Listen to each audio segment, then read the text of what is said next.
Hello students, तो आज हम पढ़ेंगे केएफटी रिपोर्ट पढ़ने का आसान तरीका। केएफटी क्या होता है? Kidney function test. इसमें कौन क्या क्या चीज़ देखी जाती है? जैसे ब्लड यूरिया, इसका नॉर्मल वैल्यू होता है 10 to 40 mg/dl। ज़्यादा होने पर किडनी फिल्ट्रेशन ठीक से नहीं हो पाता, किडनी फिल्टर नहीं कर पाती अच्छे से।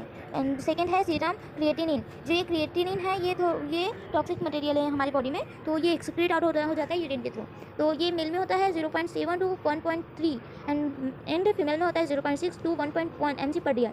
किडनी की कार्यक्षमता या मुख्य सूचक बड़ा हुआ स्तर किडनी डैमेज कर सकता है, यानी कि जो किडनी फिल्ट्रेशन करती है उसमें प्रॉब्लम करता है, और अगर इसका लेवल बड़ा रहता है तो ये हमारी किडनी को डैमेज करता है। यूरिक एसिड ये भी टॉक्सिक सब्सटेंस है, तो ये भी यूरिन के थ्रू एक्सिड आउट होता है। तो ये मेल में इसका नॉर्मल अमाउंट होता है 3.4 to 7.0 एंड फीमेल में होता है 2.4 to 6.0 mg/dl। अगर ये ज़्यादा हो गया तो गाउट कंडीशन अराइज होती है, जिसे गठिया भी बोलते हैं, और या फिर किडनी स्टोन का खतरा रहता है। देन फोर्थ है ब्लड यूरिया नाइट्रोजन, BUN भी बोलते हैं, जिसे इसका नॉर्मल वैल्यू है 7 to 20 mg/dl। प्रोटीन मेटाबॉलिज्म या उनका बाय प्रोडक्ट, यानी प्रोटीन मेटाबॉलिज्म होने के बाद जो मटेरियल बच जाता है तो उसे ही बोलते हैं ब्लड यूरिया नाइट्रोजन।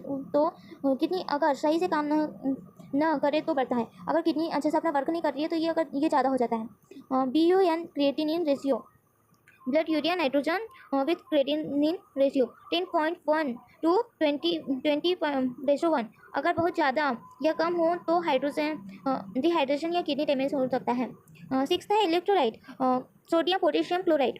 तो सोडियम की नॉर्मल वैल्यू है 135 to 145 मोल पर लीटर। पोटेशियम इसका नॉर्मल वैल्यू है 3.5 to 5.0 मिली मोल पर लीटर। क्लोराइड का है नॉर्मल वैल्यू 98 to 107 मिली मोल पर लीटर। ये शरीर के पानी और एसिड बेस बैलेंस को दर्शाते हैं, ये एसिड बेस बैलेंस को मेंटेन करते हैं। अगर ये नॉर्मल हो गया तो हमारी किडनी नॉर्मल तरीके से फंक्शन नहीं करेंगे। Thank you. अगर इसी टाइप की और वीडियो चाहिए तो प्लीज़ सब्सक्राइब माई चैनल।